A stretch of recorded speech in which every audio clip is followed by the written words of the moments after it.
So there you have it, you're listening to my story, and you're probably thinking, what would I do? What would you do if the people who were supposed to be your family treated you like something they'd scraped off the bottom of their custom-made Italian leather shoes? I want you to really think about that, as I tell you what happened, because for a long time, I did nothing. I just smiled, and I nodded, and I let a piece of myself die every time we sat down for Sunday dinner. It wasn't until they made the mistake of thinking my life's work was a joke that I finally decided to show them just how powerful a punchline can be. My name is Leo. For the last 10 years, my official title has been history teachers at Northwood High.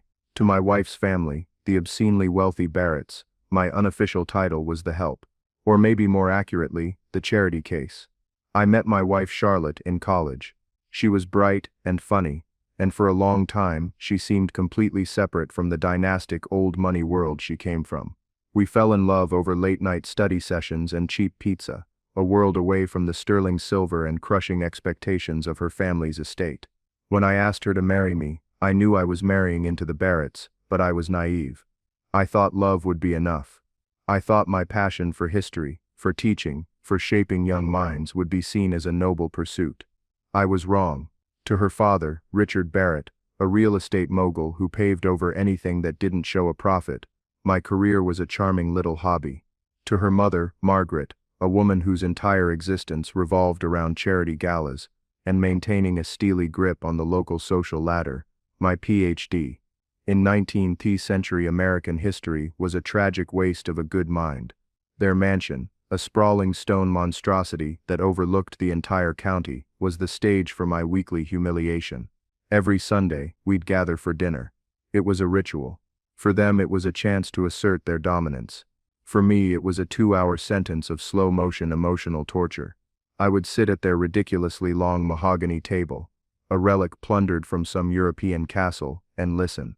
I'd listen to Richard boast about his latest deal, a new skyscraper downtown or a shopping mall complex that was displacing 1,000 families. He'd talk in figures that had so many zeros they seemed unreal, casually mentioning multi-million-dollar transactions as if he were discussing the price of milk. Then he'd turn to me, a smug little smirk playing on his lips. "So Leo," he'd say, his voice dripping with condescension, "still molding the minds of our future fast food employees. How's that working out for you? Managed to save up for a new textbook, have you?"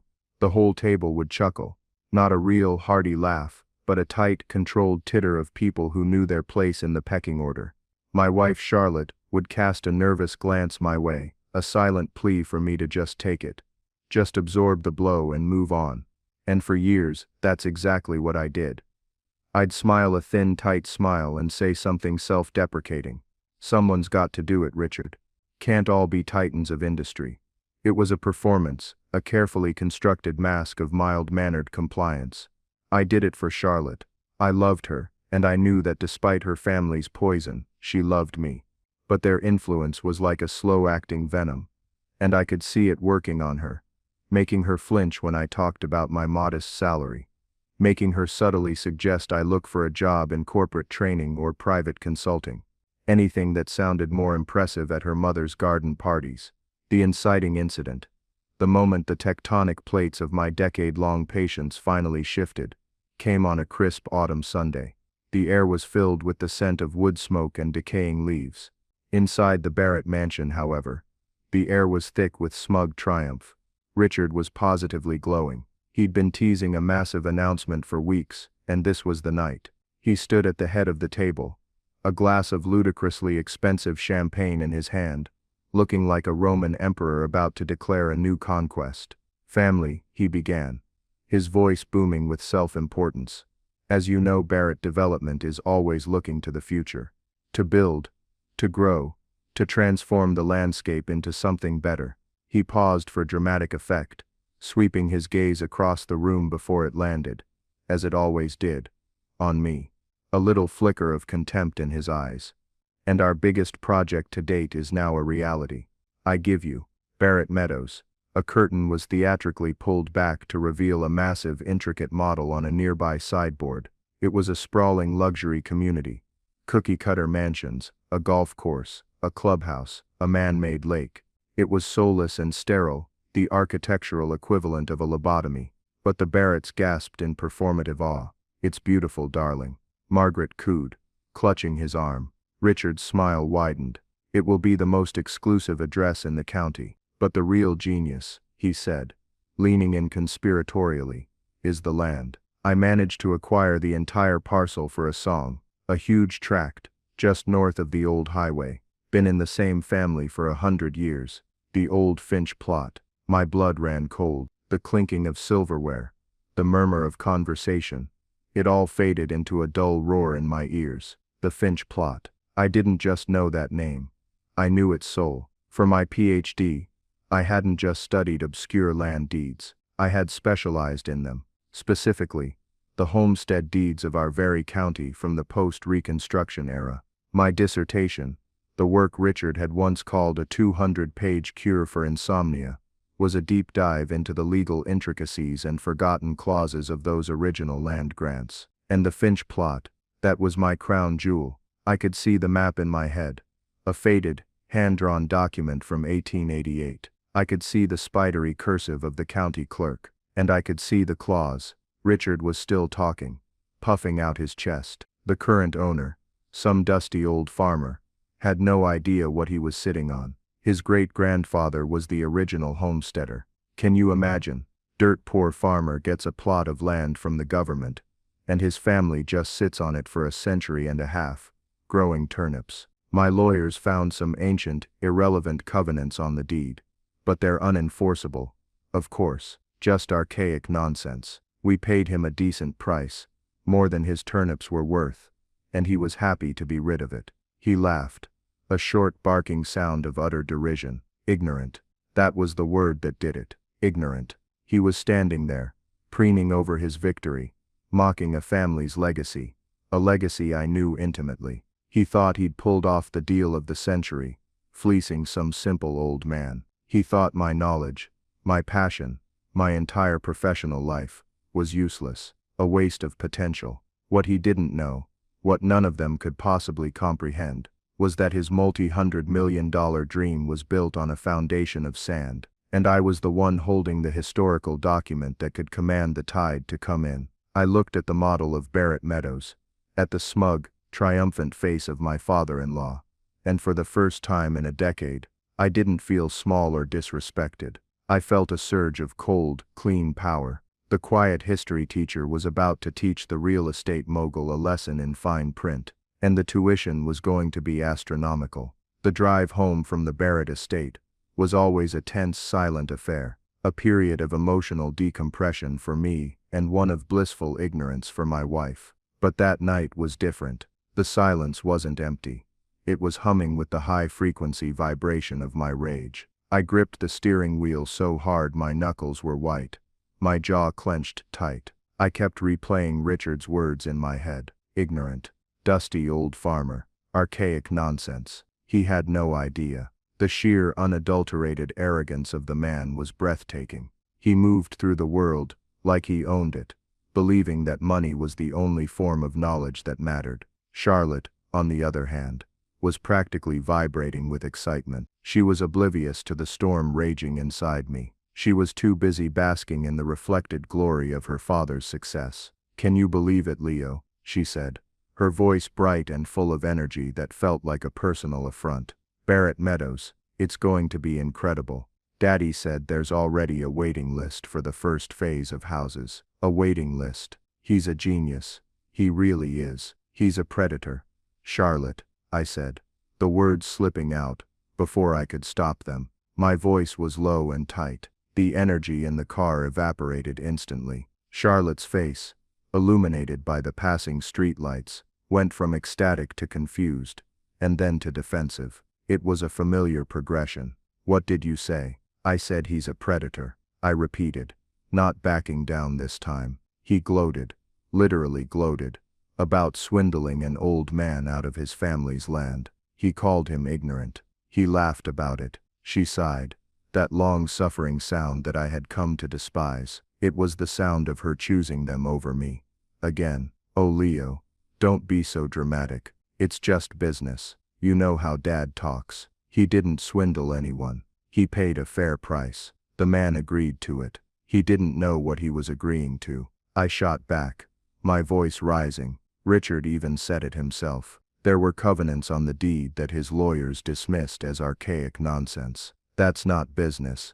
That's deception. That's taking advantage of someone's lack of resources. You're just jealous, she said, and the words were a slap in the face. It was their favorite accusation, the one they used to dismiss any valid criticism I ever had. If I questioned Richard's ethics, I was jealous of his wealth. If I pointed out Margaret's cruelty, I was jealous of their social standing. It was a perfect, self-contained defense mechanism. Jealous, I laughed, a bitter, humorless sound. Jealous of what?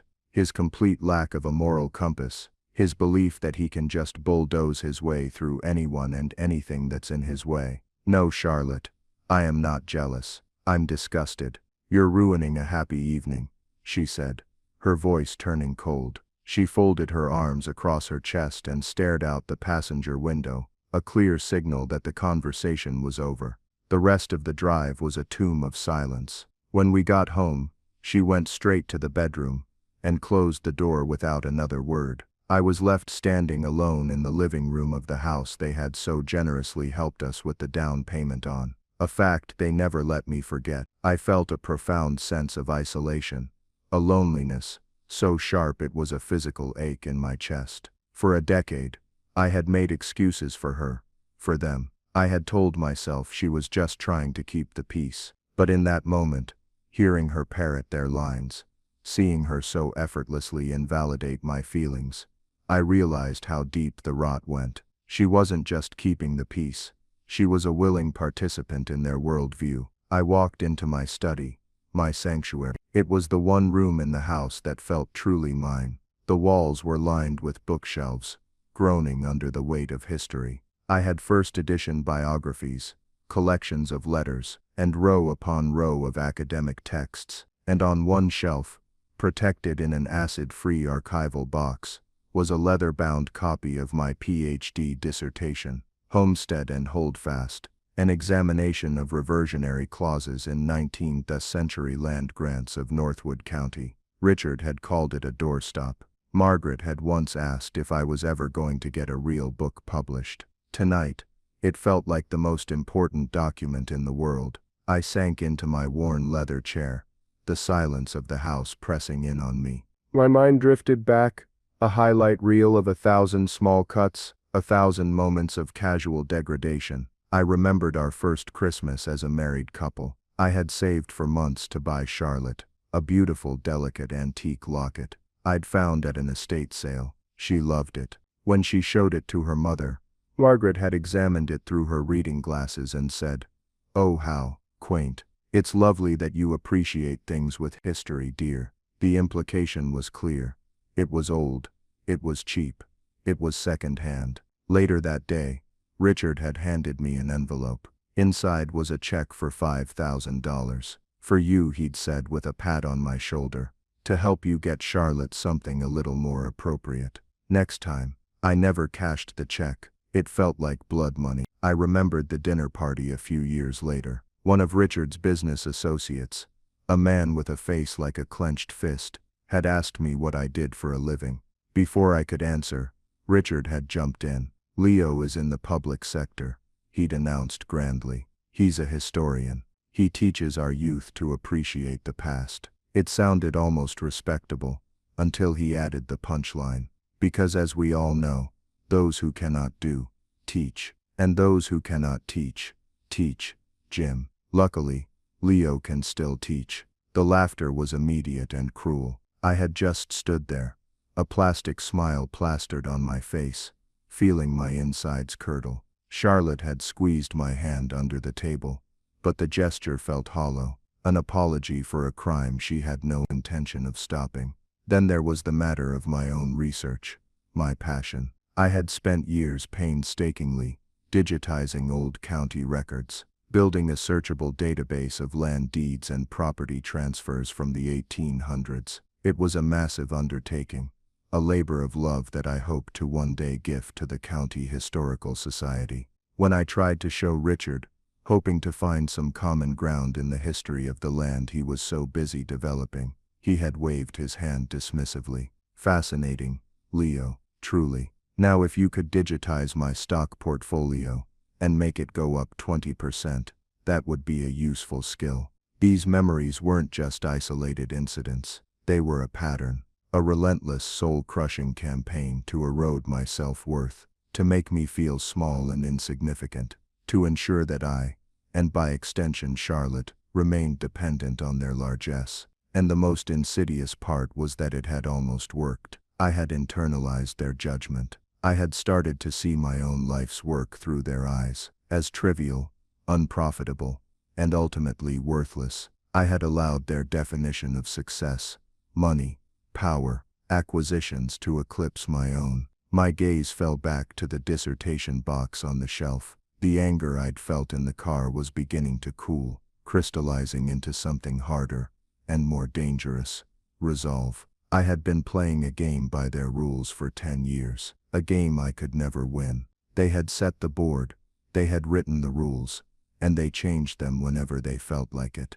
It was time to introduce a new game, one based on my rules, one where knowledge was power, where history was not a quaint hobby but a living, breathing force. I stood up and walked over to my computer. My fingers flew across the keyboard, navigating to the secure digital archive I had built. I typed in the search parameters: Finch, Homestead Act, 1888. A few seconds later, a scanned image of the original deed appeared on my screen. It was beautiful. The elegant, looping script, the official county seal, the faint watermark of the paper.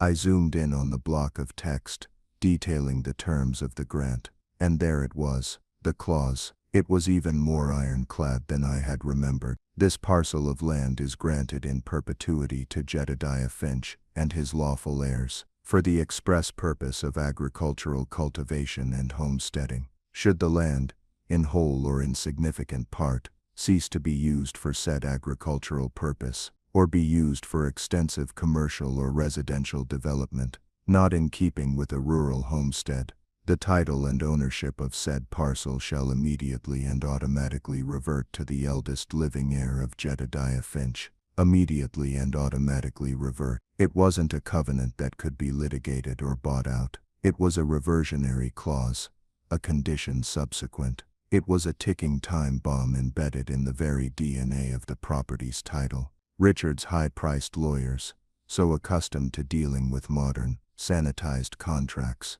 had either missed it, or in their hubris, dismissed it as unenforceable. They had committed the cardinal sin of the arrogant. They had underestimated the past. A slow smile spread across my face. It felt alien, like a muscle I hadn't used in a very long time. For a decade, I had been the family joke, the poor plodding history teacher married to the real estate princess. They had defined me. They had mocked me. They had tried to remake me in their own image. But my history, the very thing they disdained, was about to become their future. The resolve in my chest was now absolute. This wasn't just about stopping a development project anymore. This was about reclaiming my own narrative. It wasn't about revenge. Not yet. It was about justice. But I had a feeling the two were about to become very good friends. The next few days were a blur of quiet, focused intensity. I became a ghost in my own home. I left for work before Charlotte woke up and returned late, heading straight for my study. I told her I was working on a new curriculum plan, a lie that was both plausible and blessedly boring enough to deflect any further questions. In truth, I was waging a silent one-man war from my desk. The first step was to transform my academic certainty into a legally unassailable fact. My digital copy of the 1888 deed was a perfect starting point, but I needed the original. I took a personal day from school and drove to the county records office, a dusty old building downtown that smelled of old paper and stale coffee. I knew the chief archivist, a woman named Martha, from my dissertation research. She greeted me like an old friend. Leo, what brings you out of the classroom? Don't tell me one of your students finally asked a question you couldn't answer, she joked. Something like that, Martha, I said with a thin smile. I need to see the original grant deed for the old Finch homestead. Parcel 734A. She raised an eyebrow. That's a deep cut. That hasn't seen the light of day in 50 years. Give me a few minutes. She returned with a massive, heavy ledger book. Handling it with the reverence of a priest handling a sacred text, she opened it to the correct page. There it was. The real thing. The ink was faded to a sepia brown, but the words were clear. I took high-resolution photographs with my phone, capturing every swirl of the pen, every nuance of the official stamp. Then, the most crucial step, I had Martha officially certify the copies. For a small fee, I walked out with a legally binding replica of a document that could topple an empire. The next phase was the chain of title. A reversionary clause is only as strong as the line of succession. I had to prove that the current title holder, the one who sold to Richard, was indeed a direct and legitimate heir of Jedediah Finch, and that the clause had never been legally nullified in the intervening 135 years. This was my element. I spent hours cross-referencing my own database with the county's online portal, tracking every sale, every inheritance, every lien and easement placed on that property since 1888. It was a tangled mess. The land had been mortgaged, leased for grazing rights, and even had a portion sectioned off for a utility line in the 1950s. But I found the through line. The core ownership had always passed from Finch to Finch, and critically, no legal action had ever been taken to specifically challenge or extinguish the reversionary clause. It was a sleeping dragon. Richard's lawyers had likely run a standard 50-year title search, the industry norm. They wouldn't have bothered to dig back to the 19th century. Why would they? It was just an old farm. Their arrogance was my greatest asset. Now I had the what. I needed the who. I had to find the heir. The dusty old farmer Richard had mocked. I remembered the name from my research, Alistair Finch. He was Jedediah's great-grandson. I had met him once, about 12 years ago, when I was a hungry PhD candidate. He had been a kind, weathered man in his late 60s then, with gentle eyes and hands as gnarled as oak roots. He had let me sit at his kitchen table and go through his family's old trunk of letters and photographs, a treasure trove of primary sources. I found his address in the phone book. He lived in a small, modest bungalow on the far side of the county, a good distance from the land he had just sold. Driving to his house, my heart hammered against my ribs. This was the moment of truth. What if he didn't remember me? What if he was happy with the sale and told me to get lost? What if Richard was right, and he was just an old man who wanted the money and didn't care about his legacy? The entire plan hinged on this quiet, unassuming farmer. I pulled up to a neat little house with a perfectly tended garden out front. A man who looked to be in his late 70s was on his knees, carefully weeding a bed of rose bushes. It was him. Alistair Finch. He looked up as I got out of the car, his eyes squinting against the afternoon sun. "Can I help you?" he asked, his voice soft but wary. "Mr. Finch? My name is Leo Vance. I'm not sure if you remember me, but I'm a history teacher. I came to see you about a decade ago, when I was researching my dissertation on homestead deeds." A flicker of recognition crossed his face. He slowly got to his feet, wiping his dirt-caked hands on his trousers. "The history fella. Yes, I remember. You were very interested in my great-granddad's papers. Come on up to the porch. It's a bit warm for an old man to be standing in the sun." We sat on his porch swing, which let out a gentle rhythmic creak. I didn't know where to begin, so I just started with the truth. "Mr. Finch, I was at a dinner party the other night. The man who bought your land was there. His name is Richard Barrett." Alistair's gentle expression tightened. "Ah yes, the big-shot developer. Seemed in a terrible hurry, that one. His lawyers, they talked so fast I could barely keep up. Said my land was perfect for their new project." "Did they tell you what the project was?" I asked. "Said something about custom homes. A new community. To be honest, son, the money they offered, it was more than I've ever seen. My wife passed a few years back, and this little house is all I need. The farm, it was getting to be too much for me. I'm not as young as I used to be." He looked down at his hands, a deep sadness in his eyes. "I feel like I let my family down, selling it off. That land has been a Finch farm since there was a farm to be had. But I didn't see any other way. This was my opening." I took a deep breath. "Mr. Finch, What if I told you that you didn't actually sell him the land? What if I told you that you only sold him the right to continue farming it, and the moment he tries to build his houses, the land legally becomes yours again? He stared at me, his brow furrowed in confusion. What in the world are you talking about, son? I pulled the certified copy of the 1888 deed from my briefcase and handed it to him. I pointed to the reversionary clause and read it aloud, slowly and clearly. I explained what it meant in simple terms. I told him how Richard Barrett had laughed about it, how he had dismissed it as archaic nonsense, how he had bragged about fooling an ignorant farmer. As I spoke, I saw a profound transformation come over Alistair Finch. The weary resignation in his eyes was replaced by a slow-burning fire. The sadness was replaced by a quiet, dignified anger. He wasn't a greedy man. I could see that. This wasn't about money for him, either. It was about respect. It was about legacy. It was about a rich man in a fancy suit, mocking the generations of hard work and sacrifice that were soaked into that soil. He read the clause again himself, his lips moving silently. He was quiet, for a long time, the only sound the gentle creaking of the porch swing. Finally, he looked up at me, his gaze clear and steady. He called me ignorant, he said, his voice barely a whisper. It wasn't a question, it was a statement of fact, a fact that had changed everything. He did, I confirmed. And this document, he said, tapping the paper with his finger.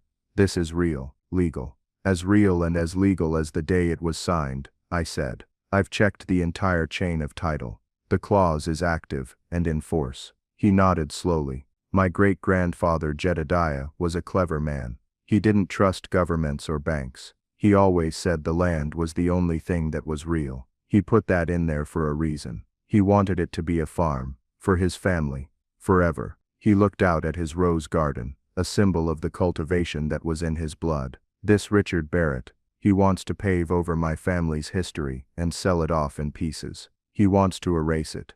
He looked back at me, and his eyes were like steel. I won't let him. The final piece of the plan fell into place. Mr. Finch, I said, my voice steady. This is going to be a fight. Barrett is a powerful man with a team of ruthless lawyers. They will try to intimidate you, to bury you in paperwork, to buy you off. I may be old, son, but I'm not scared, he said. But I'm a farmer, not a fighter. I don't know the first thing about courts and injunctions. I do, I said. Or at least I know someone who does. I can handle this for you. I can be your agent. We can hire a lawyer who specializes in this kind of thing. We can stop him. We can enforce your great-grandfather's will. Alistair looked at me, really looked at me, for a long time. He was sizing me up, judging my character. I met his gaze without flinching. Why? He asked simply. Why are you doing this, Leo? It's not your fight. I thought about all the years of humiliation. I thought about Richard's smug face and Margaret's icy disdain. I thought about Charlotte's divided loyalties. And I gave him the most honest answer I could. Because I don't like bullies, I said. And because I believe history matters. It wasn't about revenge, until it was. But with Alistair, it felt purer. It felt like justice. He extended his gnarled hand. All right, son. You do what you think is right. I trust you. I shook his hand.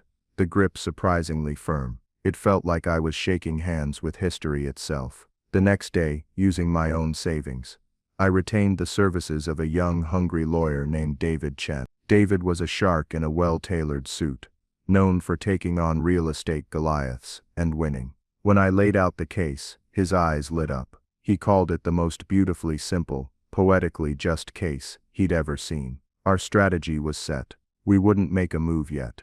We would wait. We would let Richard Barrett dig his own grave. We would let him pour millions of dollars into surveys, architectural plans, zoning applications, and non-refundable deposits with contractors. We would wait until he was so financially and publicly committed to Barrett Meadows that pulling out would be a catastrophe. We'd wait for the perfect moment to drop the bomb. The silence before the storm would be the deadliest part of the weapon. The next few months were a masterclass in duplicity. On the surface, I was the same old Leo. I went to school. I graded papers.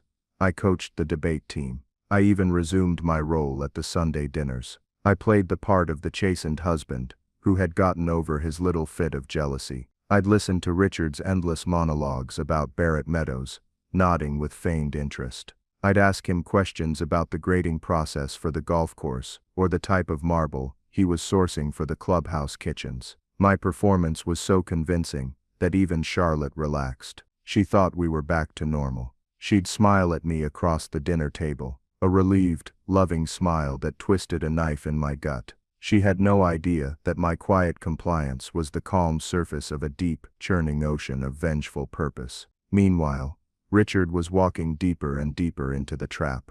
The county newspapers ran glowing articles about the project, complete with architectural renderings and fawning quotes from my father-in-law. A new standard in luxury living, one headline read. A massive, ostentatious sign went up on the Finch plot, proclaiming it the future home of Barrett Meadows. Trucks began clearing the land, tearing up the soil that generations of Finches had cultivated. Each news report, each photo of a bulldozer scarring the earth, was another nail in Richard's coffin. My lawyer, David, kept a running tally of the estimated sunk costs. By his calculation, Richard had poured at least $5 million into the project before a single foundation was laid. He was leveraged to the hilt, having secured massive loans based on the projected profits. His reputation, his finances, his entire legacy were now inextricably tied to this one piece of land. The perfect moment arrived in the form of a gilt-edged invitation.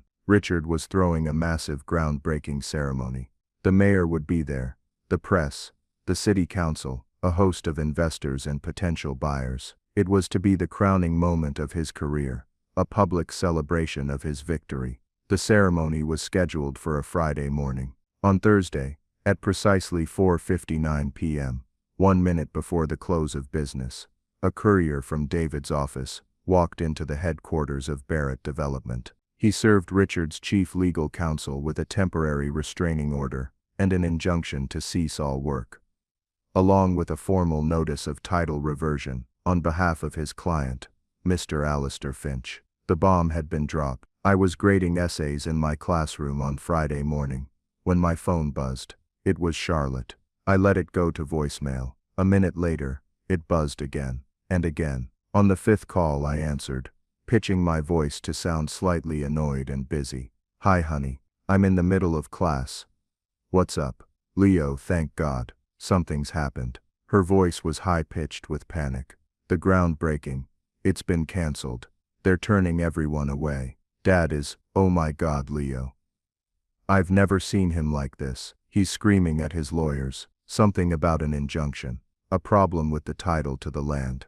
Do you know anything about this?" I summoned every ounce of acting ability I possessed. "An injunction? Wow, no, I have no idea. That's terrible. Is he okay?" The feigned concern felt delicious. "No, he's not okay. This is a disaster. The press is everywhere. He says it's a shakedown. Some crank who claims he owns the land. He's vowing to sue this person into the Stone Age. It's just awful." "Well, I'm sure Richard's lawyers will sort it out," I said calmly. "These things happen sometimes. Try not to worry." I could hear the sheer disbelief in her voice, that I could be so calm. For her the world was ending. For me it was just beginning. The fallout was immediate and spectacular. Richard's legal team, the same overpaid sharks who had dismissed the deed's clauses, were now scrambling. They quickly and horrifyingly confirmed that our claim was not just legitimate. It was ironclad. The reversionary clause was real, and it was enforceable. Their initial blustering confidence evaporated, replaced by sheer, unmitigated panic. They had committed legal malpractice on a colossal scale, and their biggest client was about to be financially eviscerated because of it. Their first tactic was to try and buy their way out of the problem. A smarmy junior lawyer from Richard's firm called David's office with a lowball offer to make this all go away. He offered Alistair $100,000 over what Richard had already paid him. David, following my instructions, laughed and hung up the phone. An hour later, a senior partner called. The offer was $500,000. David politely declined. By the end of the day, Richard himself was on the phone, bellowing at David, offering $1 million. Each rejection was met with a fresh wave of sputtering rage and threats, which David calmly logged. The panic began to seep into my home life. Through Charlotte, she was a wreck, calling me every hour with frantic updates. Dad's lawyers say the claim is serious, Leo. Can you believe it? They're saying this old farmer might actually have a case. This could ruin him. The investors are getting spooked. That sounds stressful, honey. I'd say, my voice a placid lake of calm. Stressful. It's a catastrophe. And the worst part, she said, her voice dropping, is what this man is claiming. His lawyer is saying Dad acted in bad faith, that he knowingly deceived an old man. They're trying to ruin his reputation. The irony was so thick, I could barely breathe. Well, I said, choosing my words carefully, I wonder where they would get an idea like that. A few days later, the tone of her calls shifted. The panic was now laced with suspicion. It's the strangest thing, Leo, she said one evening. Dad was ranting about the lawyer this farmer hired, David Chen. He's this young, aggressive guy who specializes in real estate litigation. Dad's people are digging into him, and they said he has no history of taking on pro bono cases for elderly farmers. Someone is paying him. Someone is funding this whole thing. Someone is targeting Dad. I felt a cold thrill. They were getting closer.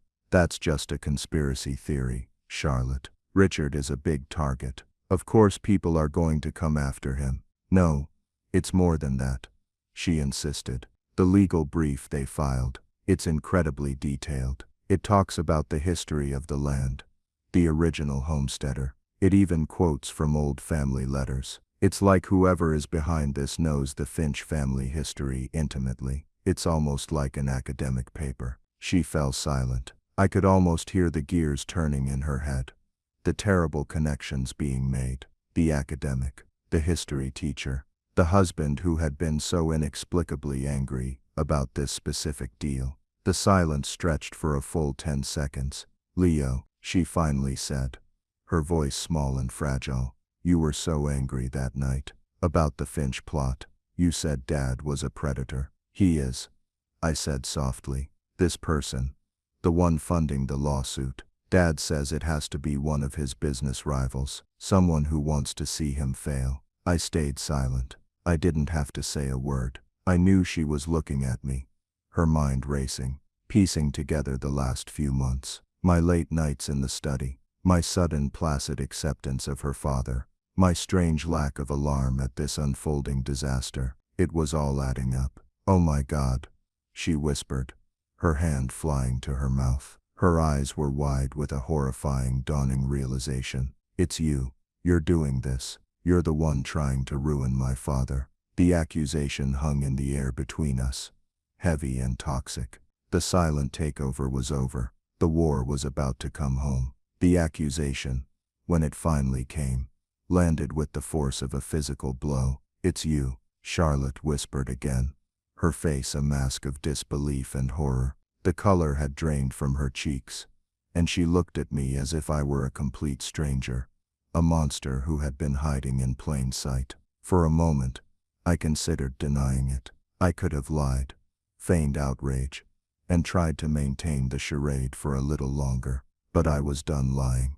I was done hiding. The time for silent maneuvering was over. Yes, I said, my voice quiet, but firm. It's me. She recoiled as if I'd confessed to a murder. How could you, Leo? How could you do this to my family? To me? This is my father. You're trying to destroy him. Her voice cracked, tears welling in her eyes. It was a potent combination of grief and fury. And the old me, the Leo of a few months ago, would have crumbled. I would have apologized, backtracked, and tried to fix what I had broken. But I wasn't that man anymore. Destroy him, I said, a cold anger rising in me. Charlotte, he was destroying himself. I just handed him the shovel. For 10 years I have sat in your parents' house and let them treat me like dirt. I have smiled while your father called my life's work a joke. I have nodded politely while your mother looked at me with pity and contempt. I did it all for you because I love you. But that night, when your father stood there and bragged about cheating an old man, and you called me jealous for being disgusted by it, something broke in me. I walked over to my study and came back with a folder. I didn't have to show her, but I wanted her to see. I wanted her to understand that this wasn't some petty act of revenge, it was a righteous correction. I laid the certified copy of the 1888 deed on the coffee table. I laid out the photographs I had taken of Alistair Finch's family letters, the ones that spoke of his great-grandfather's love for that land. Your father didn't just buy a piece of property, Charlotte. He tried to erase a legacy. He mocked the very history that gave that land its value. He called a good, decent man ignorant to his face, and then laughed about it behind his back. This, I said, tapping the deed, is not a weapon I created. It was already there, waiting. Your father was just too arrogant and greedy to see it. She stared at the documents, her tears momentarily forgotten. She read the reversionary clause, her lips moving silently. She saw the dignified, spidery script of Alistair's ancestors. She was a Barrett, yes, but she wasn't stupid. She was seeing the raw, unvarnished truth for the first time, without the protective filter of her family's wealth and influence. The narrative she had been fed her whole life, that her father was a brilliant, infallible genius, was crumbling before her eyes. This was the critical moment for our marriage, the fulcrum on which our entire future would pivot. She could double down, defend her father, and choose her family of origin over the family we had built. Or she could see the justice in what I had done. She could begin the slow, painful process of exiting the toxic bubble her parents had created around her. He really said that? She asked, her voice trembling. He called Mr. Finch ignorant. He boasted about it. Charlotte, at the dinner table. You were there. You just chose not to hear it. The words were harsh, but they were true. A tear slid down her cheek, but this one felt different. It wasn't a tear of anger at me, but one of dawning, painful shame. She looked at me, and for the first time in a long time, she truly saw me.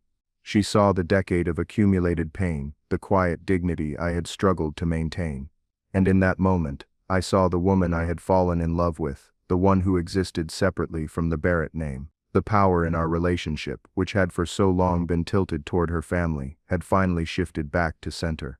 It was 2 days later when they came. Richard and Margaret. They didn't call, they just appeared on my doorstep, their matching silver luxury cars parked at the curb, like a pair of invading tanks. I saw them through the window, and met them at the door, blocking the entrance. Charlotte was upstairs, having locked herself in our bedroom. She had refused to answer their frantic calls. The change in them was astounding. The smug, condescending masks were gone. In their place were faces tight with desperation. Margaret, who normally looked at me as if I were a distasteful piece of furniture, had an expression of pleading anxiety. Richard's face was a mottled, unhealthy red, his eyes bulging with a rage he was barely containing. "Leo," Margaret began. Her voice strained with a false sweetness that set my teeth on edge. "We need to talk. Can we come in?"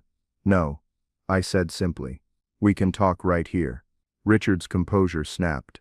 "Don't you play games with me, you little parasite," he snarled, taking a step forward, until he was right in my face. He smelled of expensive cologne and impotent fury. "You think you're clever, don't you? Getting some senile old farmer to do your dirty work. I'm going to ruin you. I will sue you. I will sue him. I will bury you both under so much legal debt you'll be begging for mercy." I didn't flinch, I just looked at him, my expression unreadable. "You can't sue me, Richard. I'm not a party to the lawsuit. I'm just a concerned citizen who helped an old man understand his rights, and you can't sue Alistair for enforcing a legal contract. Your own lawyers have told you that. You have no case.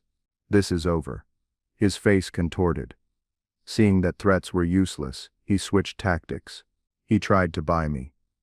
"All right, Leo. What is it you want? Huh? You're a teacher.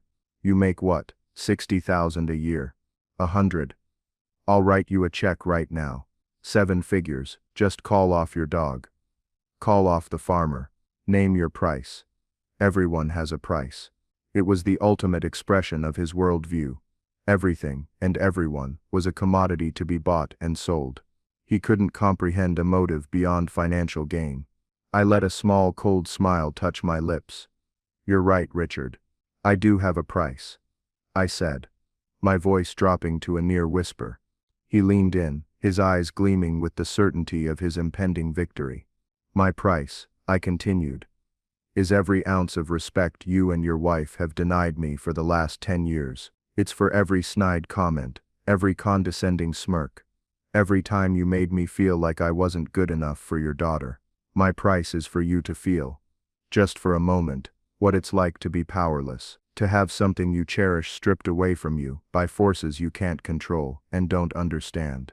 I looked him dead in the eye. You can't afford my price, Richard. You've been bankrupt on that account for years. His face went slack with shock. He had no response. His ultimate weapon, his money, was useless. Margaret, seeing her husband falter, tried a different approach. She tried to manipulate me through my wife. Leo, please, she said, her voice catching in a theatrical sob. Think of Charlotte. You're destroying her. This is her father, her family. You're tearing her apart. If you love her, you'll stop this madness. If you loved her, I countered, my voice like ice, you wouldn't have spent a decade trying to undermine her marriage. You wouldn't have spent years poisoning her against the man she chose. You want to talk about destroying Charlotte? You two have been doing it slowly, day by day. For as long as I've known her. I'm just forcing her to finally see it. I looked past them, down the street. Now, I think it's time for you to leave. You're trespassing.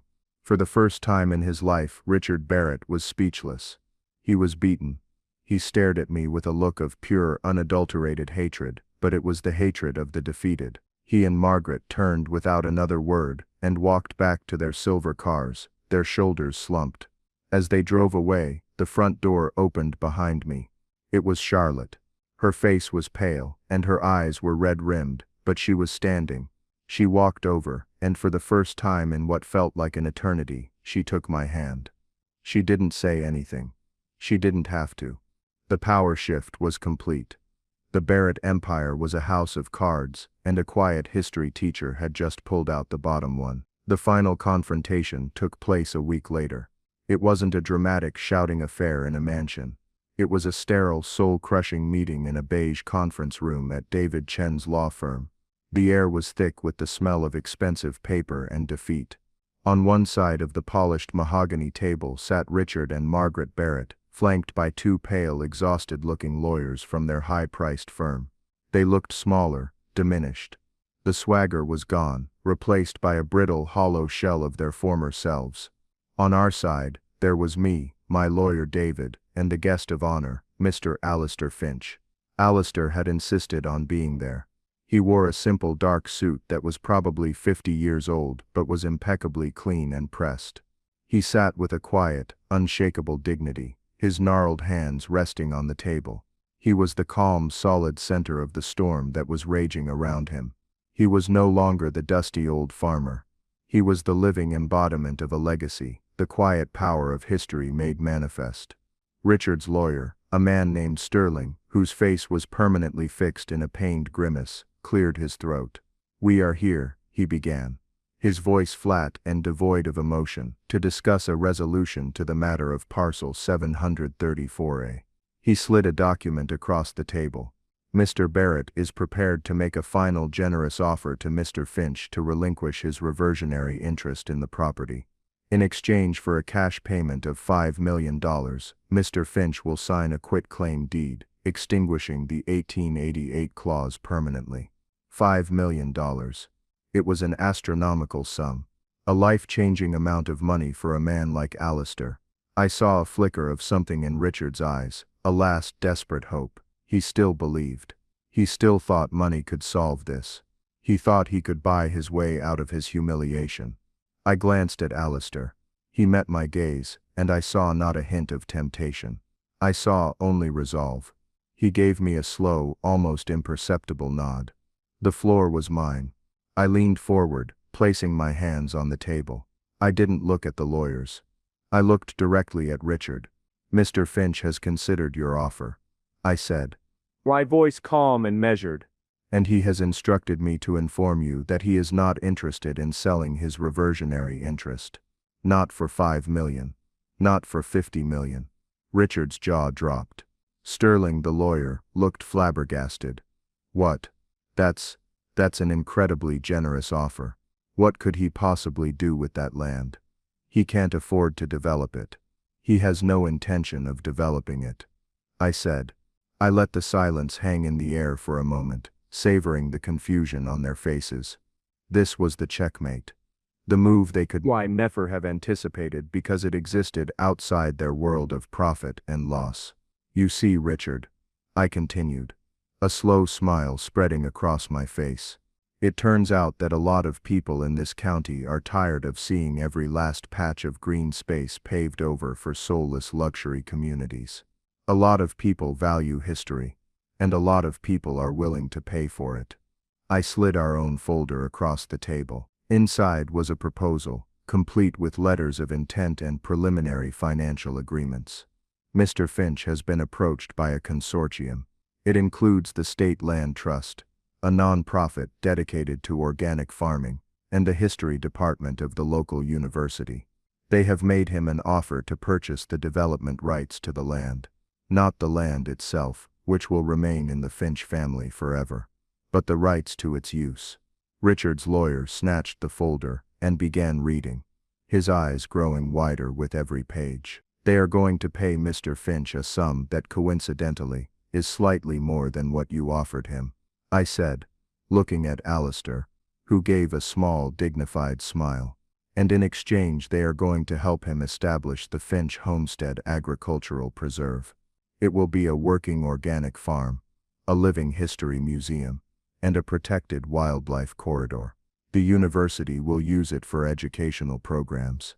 The land will remain farmland, in perpetuity, exactly as his great-grandfather Jedediah intended. His legacy won't be erased, Richard. It will be enshrined. The color drained from Richard Barrett's face. He looked like he had been punched in the gut. It wasn't just about the money he had lost, the tens of millions in sunk costs and loan defaults that were about to rain down on him. It was the sheer poetic totality of his defeat. He hadn't just been outmaneuvered. He had been rendered irrelevant.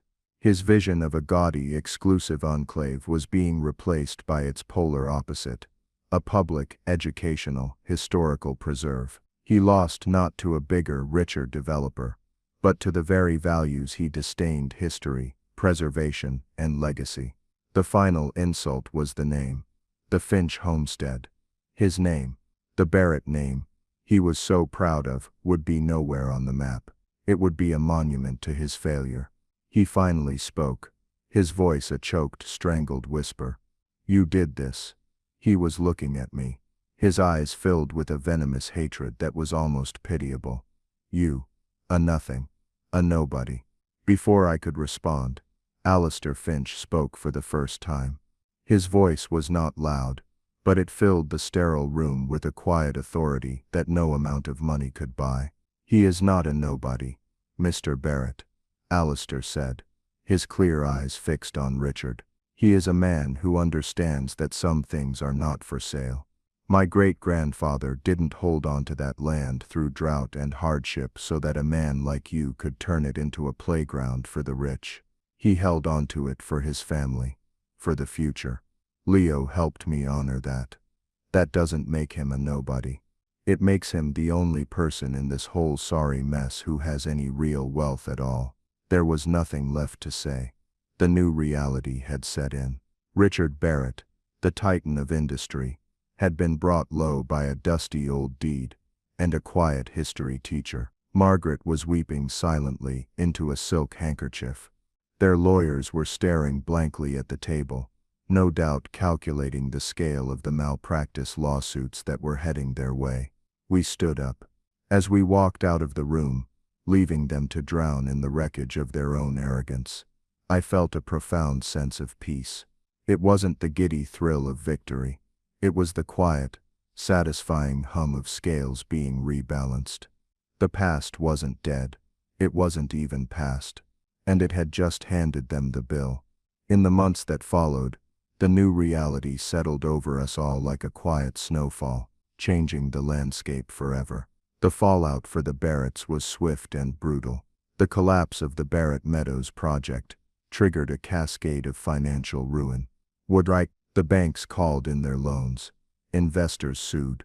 Richard's company, once the colossus of the county, had to be dismantled and sold off for parts to cover the debts. They lost the mansion, the silver cars, the entire gilded infrastructure of their lives. They moved into a modest condominium, the kind of place they would have sneered at a year earlier. Margaret's social life evaporated. The friends who had once flocked to her galas now crossed the street to avoid her.